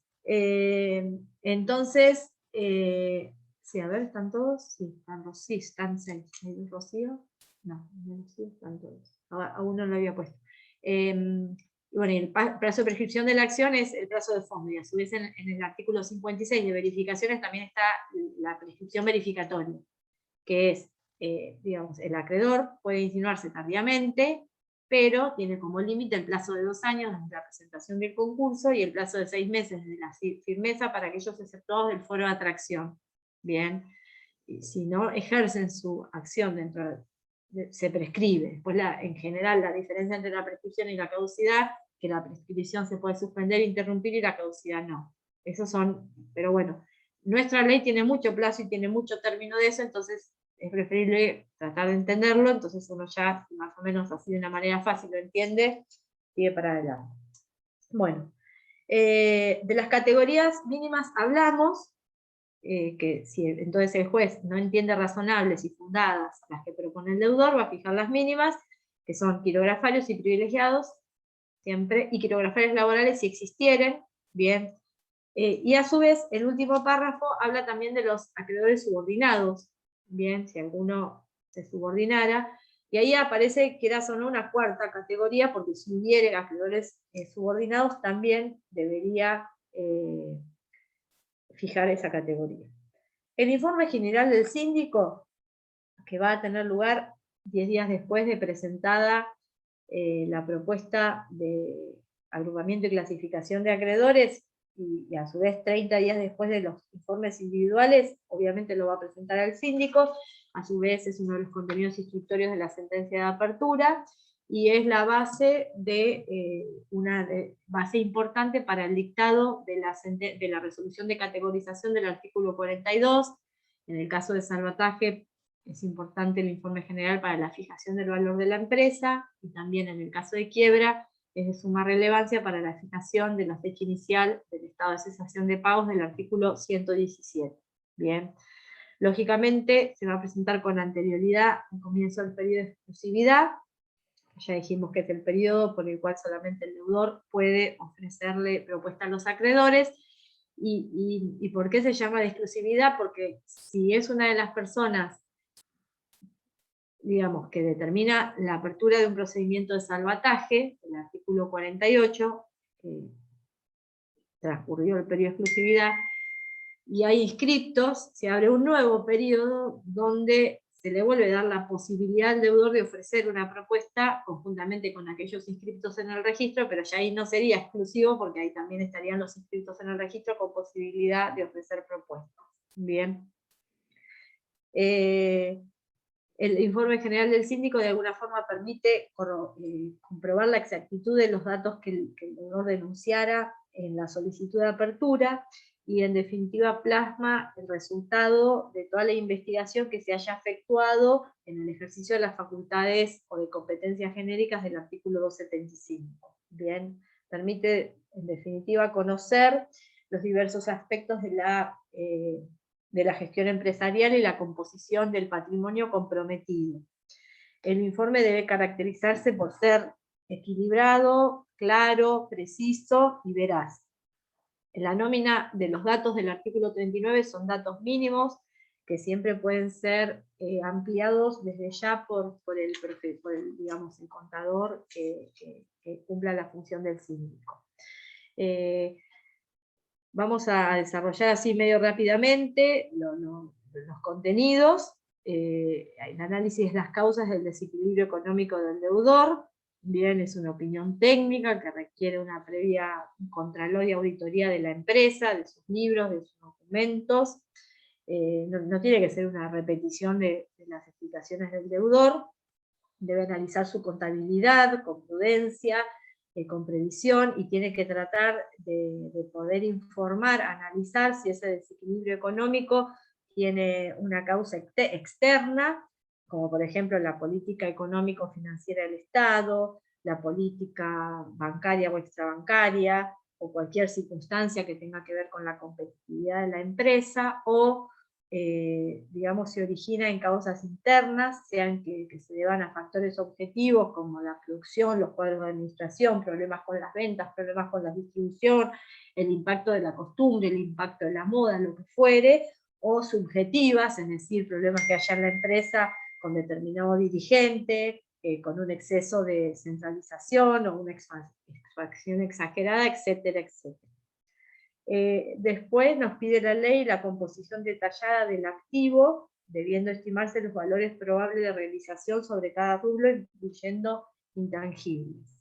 Acá importa, sumado al inciso 3 que le sigue, que habla de la composición del pasivo, que incluye también como previsión el detalle de los créditos que el deudor denuncia en su presentación y que no se hubieran presentado a verificar, como otros que surgen de la contabilidad. Importa hacer, digamos, como un inventario balance, donde se pone de manifiesto los bienes que integran el activo y las obligaciones que comprometen el pasivo. ¿Por qué se presenta este informe antes del inicio del periodo de exclusividad? Porque yo, acreedor, necesito tener elementos técnicos para ver si lo que me están ofreciendo es posible de cumplirse o no. Y también para ver si en realidad me están ofreciendo menos de lo que me pueden ofrecer, porque yo mi decisión la voy a tomar en función de eso. Bien. Los valores probables de realización, bueno, pues tienen que ser fundados, a veces puede ser que trascienda incluso la tarea del síndico, esta labor, pero bueno, si es una acción, la cotización en bolsa, si no es cotizable lo que valga, si es un bien material, un bien inmueble, dependerá de la naturaleza, pero en definitiva todo esto es muy importante para poder ilustrar al acreedor en un caso de quiebra lo que tendría o lo que hay para repartirse por la universalidad del proceso. También en el inciso 4 pide la enumeración de los libros de contabilidad con dictamen sobre la regularidad, deficiencias observadas, el cumplimiento, digamos, de las normas relativas a la obligatoriedad de los libros que hay que llevar, y esto es también en función de, es el interés del propio deudor, para mostrar que lleva una contabilidad legal, que cumple las normas, en interés de los otros, de los acreedores y del comercio y de la sociedad en sí. Bien. Esto también nos da una pauta, como toda pericia contable en un proceso individual, también, o sea, lo primero que se pregunta es si los libros son llevados en el Valtin du Forma, si cumplen con los requisitos, con los libros obligatorios, el diario, el inventario, balance, los impositivos, etcétera, etcétera. Otros son, el inciso 5 habla de las referencias sobre las inscripciones del deudor en los registros correspondientes, y en el caso de las sociedades, las del contrato social y sus modificaciones, indicando el nombre y domicilio de los administradores y socios con responsabilidad ilimitada.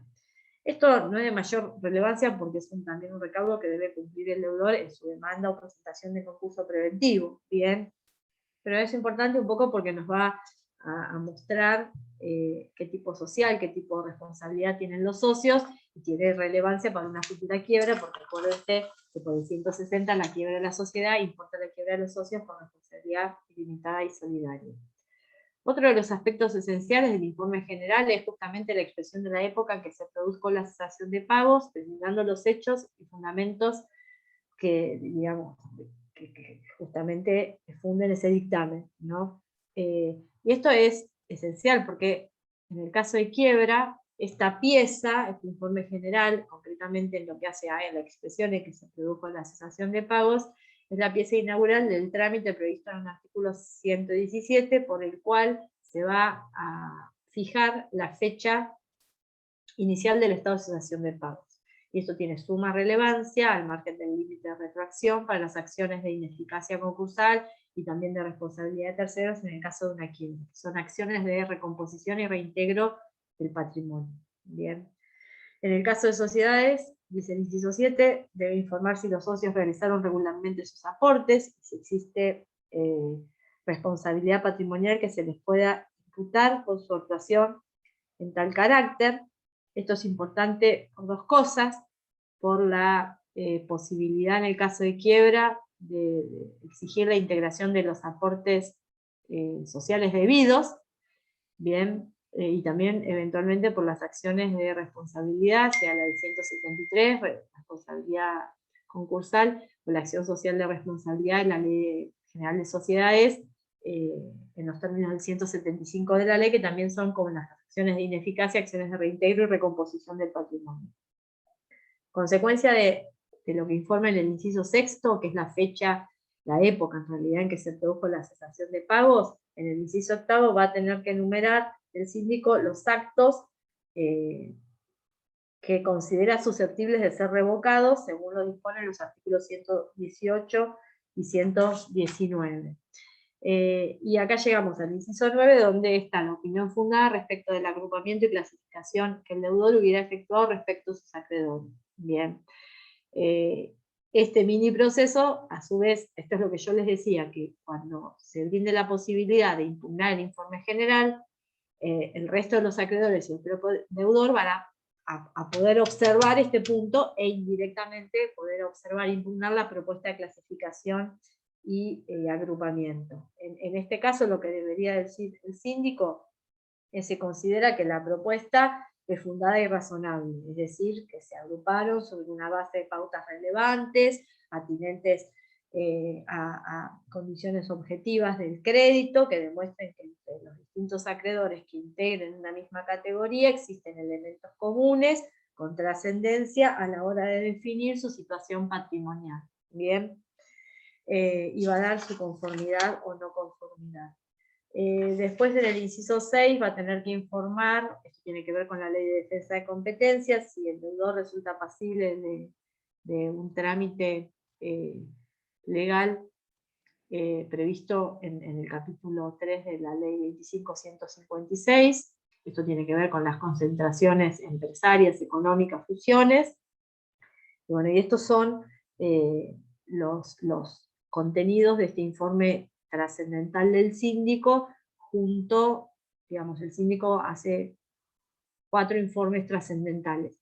El informe individual de créditos, el informe general, que sería este, y después en el caso de quiebra, el informe sobre la continuación de la explotación de la empresa, y el informe final que contiene el proyecto de distribución. Estos son los 4 informes relevantes, que 2 se van a dar sí o sí, si estamos hablando de una quiebra indirecta, y bueno, y en la quiebra también, si fuera directa, y no tendríamos, digamos, en el concurso, si se concluye por la resolución del 59, no tendríamos el de continuación de la explotación, lógicamente, ni el informe final.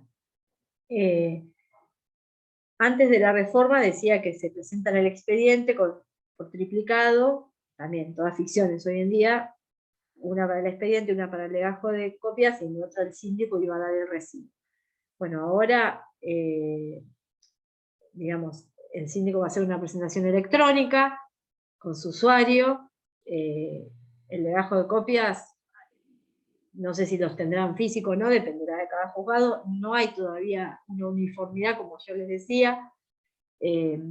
Yo trabajo en la justicia federal, digamos, no donde tramitan los concursos, sino donde recibimos exhortos por problemas de fuera de atracción, ejecutamos sentencias verificatorias de créditos privilegiados, o sea, cosas muy puntuales, pero bueno, en este momento no hay un régimen electrónico que conecte los poderes judiciales de la provincia con el Poder Judicial de la Nación. O sea, yo manejo el LEC100, que es un programa unificado para todos los juzgados de la Justicia Nacional y Federal, civiles, penales, contenciosos, de seguridad social, la Corte Suprema de Justicia, y tenemos un sistema, de oficios electrónicos internos y externos, bien, notificación electrónica hace un montón, tenemos expedientes plenamente digitales antes de la pandemia, que eran de reparación histórica, las ejecuciones de AFIP que nunca llegaron a ponerse en vigencia porque nos agarró la pandemia, pero ya estábamos trabajando totalmente con firma digital, con token y con copias. Bien. Provincia tiene un sistema similar, tiene otra forma de diligenciar oficios, cédulas, es distinto, pero si bien yo, con todos los juzgados nacionales de comercio, con los juzgados federales de todo el país, con toda la Justicia Nacional de Capital Federal, tengo una vía de comunicación electrónica, no tenemos una vía de comunicación electrónica entre el Poder Judicial de la Nación y la provincia de Buenos Aires u otra provincia. Entonces nosotros nos encontramos en este momento que a ustedes les puede llegar un exhorto, un requerimiento de un juez de otra jurisdicción, y puede ser que tenga firma hológrafo escaneada, puede ser que tenga firma digital con un código de QR para que yo verifique la legitimidad de esa firma, puede ser que el abogado me suba el escrito y no me suba, o sea, hay como un caos, digamos, todavía no estamos del todo ordenados. Hay un montón de deficiencias, porque lógicamente toda la digitalización, si bien ya se había iniciado hace años y venía de a poco, bueno, con la pandemia se exacerbó. Bien. Entonces, todavía se van a encontrar que, bueno, la ley dice, bueno, y el legajo de contexto, ¿se pone a disposición o no? ¿Pero qué se va a poner a disposición si en provincia directamente no te dejan entrar, juzgado? O sea, tenés que sacar turno, nosotros atendemos con turnos y no espontáneamente, trabajamos toda la pandemia, nunca se cortaron las notificaciones, nada, y bueno, y en provincia es distinto, y en otra provincia capaz que también, entonces, bueno, ahí estas son las cosas que yo les hablaba hoy que tienen que pensar y repensar porque se van a encontrar con cosas irrazonables todos los días en las normas.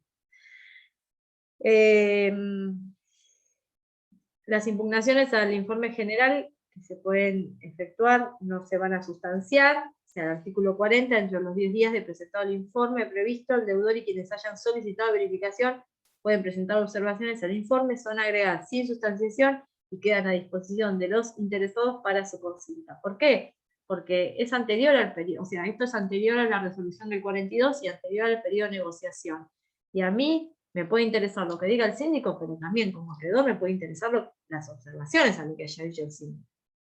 ¿Me explico? O sea, yo, mi decisión, mi conformidad o no, puede estar determinada, no necesariamente ni por la demanda, ni por el informe general, capaz que a mí me convence dar la conformidad o no una impugnación de otra persona.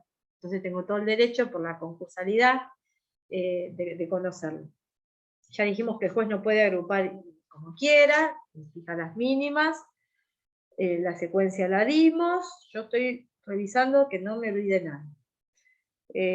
Bueno, el artículo 42 dice que la fijación son definitivas de las categorías, bien, esto un poco tiene que ver con que no sería, si el juez solamente puede o convalidar lo del deudor o fijar las categorías mínimas, en principio no es una resolución recurrible, pero esto de que es definitiva también hay parte de la doctrina que, como yo les decía, dice, bueno, pero si en el medio hay un acreedor entre que la propuesta y la resolución, o aún después de la resolución hay un acreedor que renunció al privilegio, entonces ya no quedaría esta categoría de privilegiado, entonces lo excluyo del cómputo. Y sí, si soy un acreedor laboral o un acreedor privilegiado y renuncié, ¿hasta cuándo puedo renunciar o no? Bueno, hay doctrina que entiende que aún pasada la resolución del 42, si se modificaran estas situaciones, porque se incorporara, se reconocieran otros acreedores, con un previo traslado se podría llegar a modificar, por lo cual no sería tan definitiva como dice la ley. En esta resolución de categorización, a su vez se va a constituir el nuevo comité, el comité de control, digamos, con los nuevos integrantes, el comité de acreedores. Estos son institutos que se prevén para aquellos que no sean pequeños concursos y quiebras, aun cuando siendo pequeños concursos y quiebras, podría el comité controlador, digamos el último, podría constituirse como parte integrante de la propuesta de acuerdo. En esta resolución el juez va a designar los nuevos integrantes, que va a quedar conformado como mínimo por el acreedor de mayor monto dentro de cada categoría, y a su vez 2 representantes de los trabajadores de la concursada, elegido por los restantes trabajadores, que se incorporan al que ya venía del comité anterior. Igual acá el juez, de acuerdo a la coyuntura de la empresa, podría llegar a reducir. Bueno, ya hablamos del acreedor que renuncia al privilegio, que siempre va, o sea, para yo entrar en la base de cómputo tengo que renunciar antes de la resolución del artículo 42. Bien. Lo que no significa es que yo, o sea, voy a quedar en esa categoría, pero no los efectos del cómputo, sino los efectos del cumplimiento del acuerdo que resulte homologar. Bien. La posibilidad de modificar la propuesta, ya dijimos que existe la posibilidad de modificarla hasta la audiencia informativa. A ver qué más. El periodo de exclusividad ya hablamos, es la etapa resolutoria, es de 90 días, ya dijimos lo que era. Bien, ahora vamos a hablar un poco de las propuestas de acuerdo. Nos vamos al artículo 43. Yo ya les dije que, digamos, el contenido es meramente enunciativo, o sea, la ley dice quita, espera o ambas, entrega de bienes a los acreedores, constitución de sociedad a los acreedores, reorganización de la sociedad deudora, administración de todo o parte de los bienes, emisión de obligaciones negociables, de ventures, de bonos, garantías, cesiones.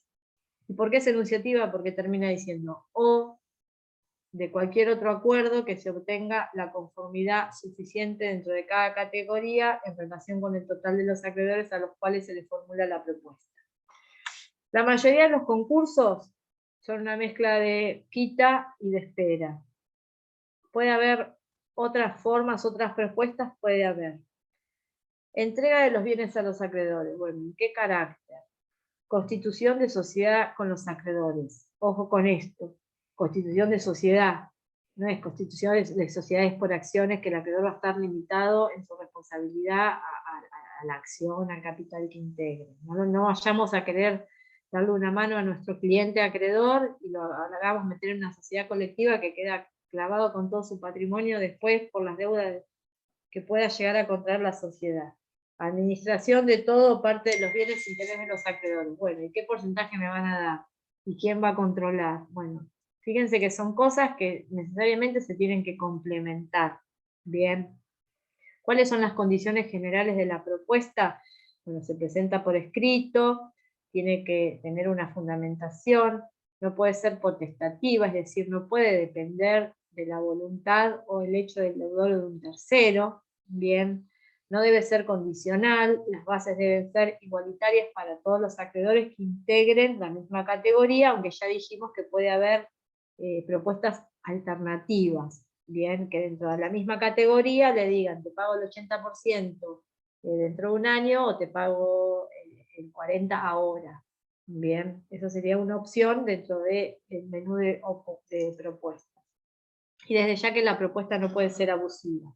Y acá pasamos a varios fallos que seguramente van a tener disponibles en el campus, que el primero, el más conocido, es Línea Vanguard, su concurso preventivo de la Cámara Nacional de Comercio, Sala C del año 2001, donde antes de que estuviera en el artículo 52, antes de la última reforma, la ley no decía que la propuesta no podía ser abusiva, y si bien la doctrina decía, bueno, es lógico que la propuesta no puede violar la ley pública, los derechos de terceros, no puede ser abusiva, ¿cuál era la oportunidad para plantear esto? Cuando una propuesta es abusiva, es muy difícil en nuestro país saber que algo es abusivo o no, porque en este momento todo es abusivo, porque las condiciones económicas son terribles.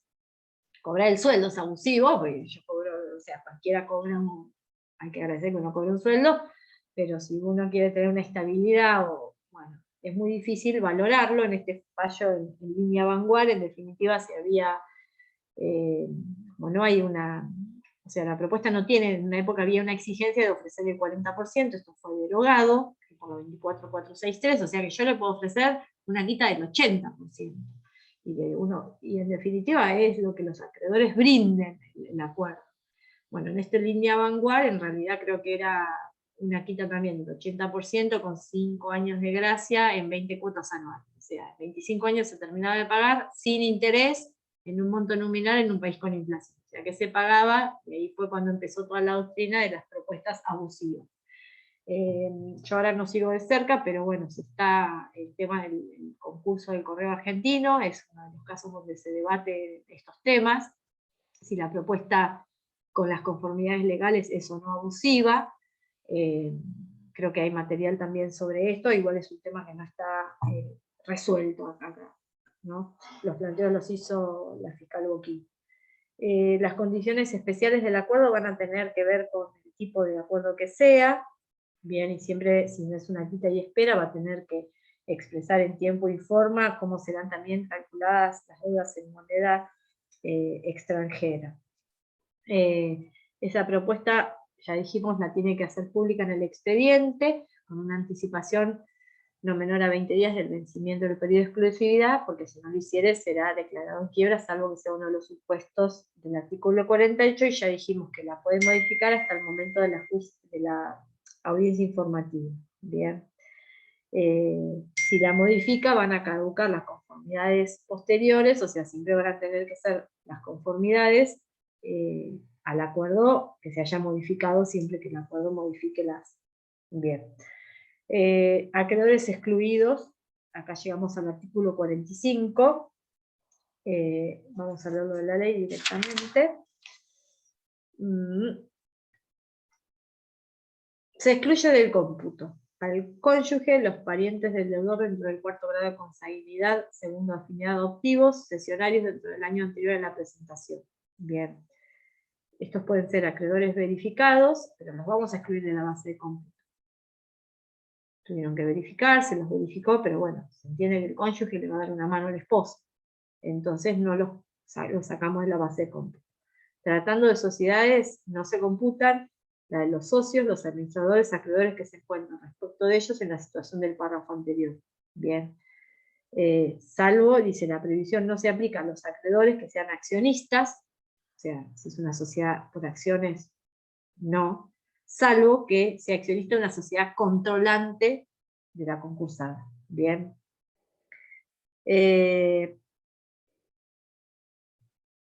Acreedores excluidos. En el artículo 43 están todas las limitaciones y las variantes de las propuestas, esto que yo les decía, cláusulas iguales para los acreedores dentro de cada categoría, pudiendo diferir entre ellas, esto tiene que ver entre una y otra categoría. En el cuarto párrafo, que puede efectuar más de una propuesta respecto de cada categoría, entre las que podrán optar los acreedores comprendidos al momento de presentar la adhesión. En definitiva, yo digo, yo adhiero a la propuesta A, yo a la B, dentro de esta categoría. Bien. No pueden consistir que prestación que dependa de la voluntad del deudor, súper importante, párrafo sexto. Bueno, y lo de las deudas de moneda extranjera, que cuando no consista en cita o en espera, debe expresar la forma y el tiempo en que serán definitivamente calculadas las deudas en moneda extranjera que existieren con relación a las prestaciones que se estipulen. La publicidad surge del párrafo 11, la publicidad de la propuesta. Ya dijimos que si no se hace es declarada en quiebra. Ya dijimos también que se eliminó el límite del 40% que debía ofrecerse a los créditos. Bien, esto no significa que no rija todo, digamos, la propuesta no puede ser abusiva. Esto es analizar el caso concreto, la coyuntura, el momento del proceso, etcétera, etcétera.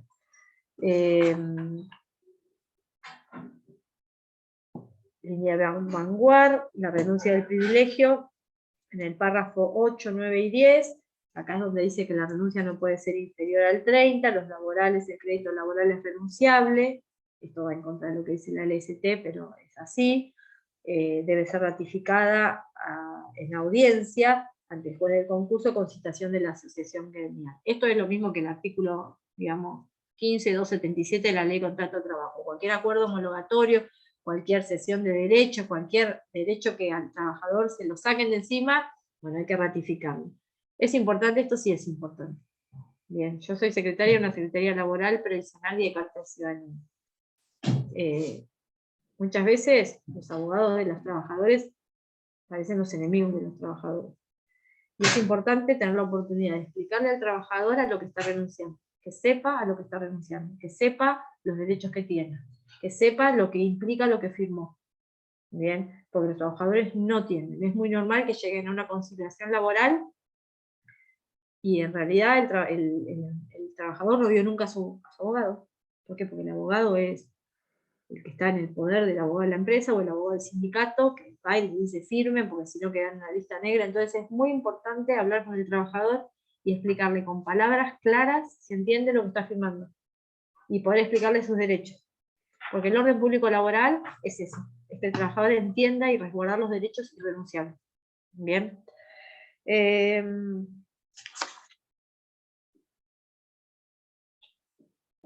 La importancia de la junta informativa es la que se hace 5 días antes del vencimiento, justamente que hasta ese momento se pueden modificar las propuestas, que se publicitaron 20 días antes del vencimiento, y en la propuesta del deudor tiene que haber también, en la propuesta que les haga, un régimen de administración y el comité definitivo de acreedores si fuera un gran concurso. En la resolución del 42 tenemos la integración del comité provisorio, digamos, con el acreedor de mayor monto por cada categoría y los 2 representantes de los trabajadores, y un contenido que integra la propuesta es, esperen que mi hija me está dejando un mensaje. Sí. Y el régimen de administración significa, bueno, La IGB se va a levantar, no se va a levantar, el comité le va a pedir que dé algún informe, o sea, ¿cómo hacemos a partir de que brindamos la conformidad para controlar? Bueno, eso es el régimen de administración. El deudor está inhibido, se va a mantener, no se va a mantener, bueno, eso es parte contenida de la propuesta. El régimen de conformidad surge del artículo 45, es una doble conformidad de personas, de mayoría simple de personas que representen 2/3 partes del capital computable dentro de cada categoría. Bien, deben llegar las conformidades de fecha posterior a la última propuesta o a la última modificación del expediente. Entre la mayoría de capital, acuérdense, de acuerdo a, o sea, podemos tener renuncia a un privilegio que va a computarse como quirografario, después van a ser los quirografarios verificados y declarados admisibles, que estén comprendidos en la resolución de categorización. Y hay una cosa que tienen que tener en cuenta: si hay un crédito admitido como quirografario porque se le rechazó el privilegio, y ese acreedor inició un incidente de revisión para que se le reconozca el privilegio, se lo va a excluir del cómputo. O sea, las exclusiones son las del 45, y a su vez, en este caso, porque se entiende que si esta persona justamente no está de acuerdo con ser quirografario, no lo voy a tener en el crédito quirografario porque tomó la decisión de iniciar como legitimado un incidente de revisión. Bien. Mayorías especiales en caso del agrupamiento. Bueno, en el concurso del agrupamiento, que son muchos concursos para aquellos integrantes de un conjunto económico que se exteriorice, que esté publicitado, que esté integrado por todos, bien, y que uno esté en cesación de pagos y que esa cesación de pagos pueda afectar al resto, bien. La diferencia es que existe la posibilidad de que de que los integrantes del conjunto económico que se presentan en los términos del 67 y siguientes efectúen una propuesta unificada o propuestas diferenciadas en cada uno de los concursos que se abren por cada uno de los integrantes de ese conjunto económico. Bien.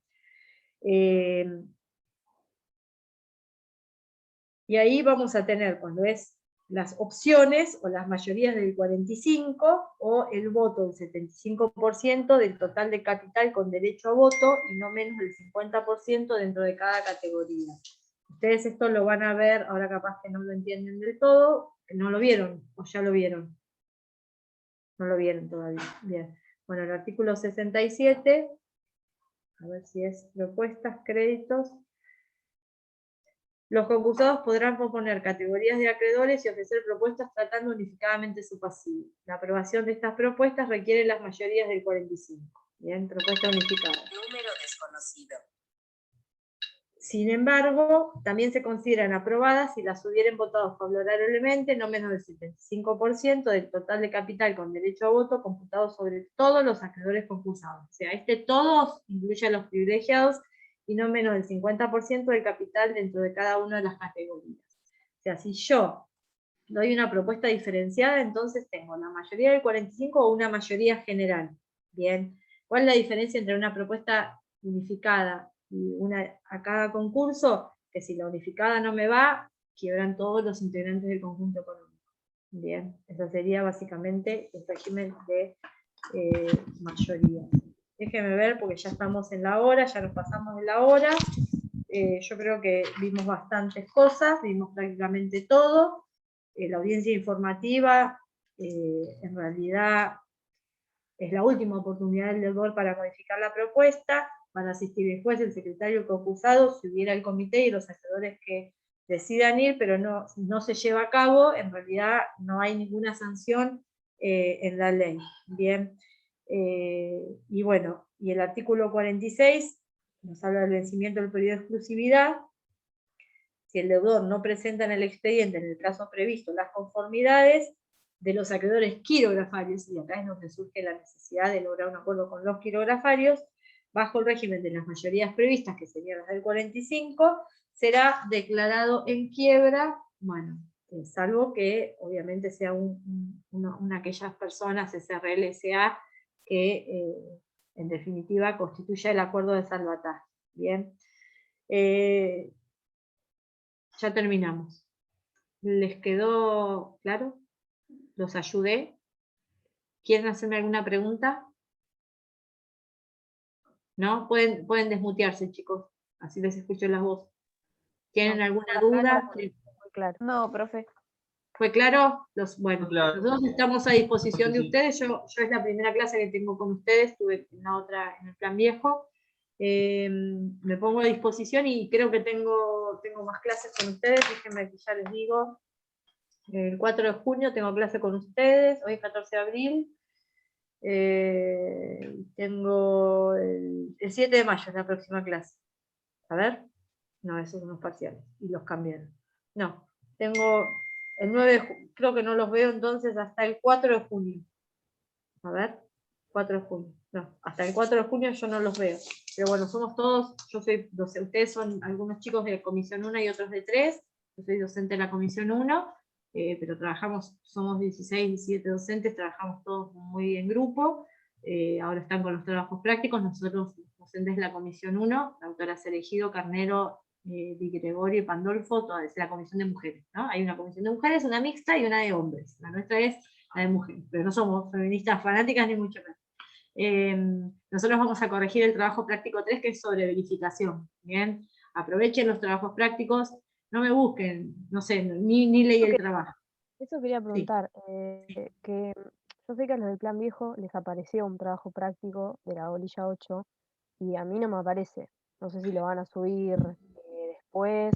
Sé que Te averiguo porque en realidad la que administra básicamente la página es el doctor Guillermo Garabuz y la doctora Virginia Carrara. Más mensajes les van a contestar si hacen. Averiguo bien el trabajo. No sé si hay trabajo diferenciado porque es el primer cuatrimestre que habilitaron link distintos. O sea, en este momento la doctora Carnero está terminando de dar a los de la comisión vieja a la misma hora que ustedes. Entonces no sé si va a haber link distinto. Yo lo que le quiero decir con los trabajos prácticos, que sean sinceros cuando los hagan, que es un aprendizaje. Bien, no es importante el resultado. A mí no me sirve que me googleen, demanda de verificación tardía y me copien y me peguen. A mí me sirve que ustedes traten de razonar, de entender, y que esta es la oportunidad de la equivocación. O sea, a partir del error se aprende. Bien, no es importante no tener errores, es importante aprender de los errores.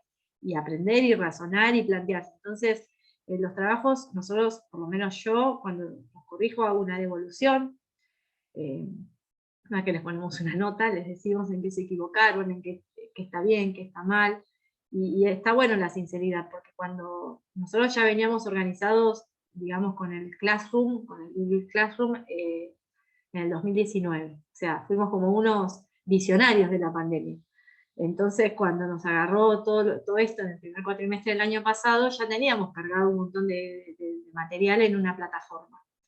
Pero bueno, no dábamos trabajos prácticos. ¿Sí? El primer cuatrimestre del año pasado dimos miles, estuvimos fines de semana enteros los docentes corrigiendo que nos queríamos matar, y ahí nos pasaba. Yo me acuerdo del primer trabajo práctico, que veo un error, y veo que se reitera, y me pongo a ver los que habían corregido mis compañeras, y habían corregido el primero bien, y eran todos iguales. Yo digo, bueno, y pensamos que se habían, bueno, yo tengo hijos adolescentes, obviamente la tarea lo hace uno, se lo pasan, si ustedes ya son de esa generación, ya ni son millennials, son generación Z, X, no sé cómo se llaman, ya los millennials son viejos, ¿no? O eso es más complicado los millennials que ustedes. Pero, en definitiva, ¿qué había pasado? Nos estaban, o sea, habían puesto en Google, en el señor Google, demanda de verificación tardía, y todos nos habían copiado y pegado lo mismo, que estaba mal además. Entonces, somos viejos nosotros, somos grandes, pero manejamos también todo esto, y bueno, y no era que se estaban copiando, era que todos bajaban algo, no tiene mucho sentido. O sea, hoy pasa hasta con las demandas, chicos, y también no solamente me hago cargo, pasa también con las resoluciones, con los despachos, con las sentencias, con los modelos. El copio y pego es la maldición, porque es como pego, copio cantidad, y capaz que es preferible hacer algo más chiquito, concreto, fundado, pensado, razonado, y no un copio-pego así gigantesco para mostrarle al cliente y cobrarle, y después la demora que hay muchas veces en los juzgados es también por el copy y pego innecesario. O sea, cualquier cosa nos podemos encontrar. Y los que litigan se pueden encontrar también con cualquier cosa en las resoluciones judiciales. Porque copy, pego, copy, pego, copy, pego. Bueno, los trabajos traten de aprovechar porque es una oportunidad para tener una devolución concreta de su práctica profesional futura y inminente porque están 1 año y medio, 2 de recibirse o menos. Bien, no sé si alguno de ustedes ya trabaja en algo que tenga que ver con el derecho. ¿Ninguno? Bueno, aprovechen la universidad porque ojalá pudiéramos brindar más herramientas de las que brindamos, pero brindamos muchas herramientas que uno cuando está en la universidad no las valora, y cuando se recibe y quiere hacer un curso y ve lo que cuesta, y a veces que no entiende, y a veces que no le brindó nada, se da cuenta de lo importante, más si no están trabajando en esto, de aprovechar estos trabajos prácticos, de aprovechar el internet, chicos. En provincia la mesa de entradas virtual de JUBA, digamos, creo que tiene clave, no tiene consulta web, pero en el Poder Judicial de la Nación, donde estoy yo, el LEC 100, es totalmente gratuito. Ustedes pueden ver absolutamente todas las causas, todas las demandas. O sea, en este momento ni siquiera el propiedad intelectual del abogado, porque hasta pueden ver las demandas, la prueba, pueden ver todo. No necesitan tener matrícula de abogado, estar registrados, nada. Entonces ustedes dicen, bueno, a ver, una quiebra. ¿Cuál es el tribunal más especializado? La Cámara Nacional de Comercio. Se inventan un nombre, una fecha, hacen búsquedas. O sea, piensen que nosotros nos teníamos que ser socios de la biblioteca pública, tomarnos el colectivo, llegar en el horario, tener plata para hacer la fotocopia, encontrar en el repertorio. Ahora ustedes están en la cama tirados, ponen 2 palabras y tienen la información. Tienen que aprovechar eso. Tienen que aprovecharlo. Porque son cosas que capaz que como ustedes ya nacieron con eso, no lo valoran. Tienen que aprovecharlo para su ejercicio profesional. Bien, porque abogados hay muchos. Abogados buenos que defiendan a la gente, no hay tanto. Bien, y siempre hay lugar para poder uno poner su granito de arena. Bueno, chicos, les mando un beso a todos.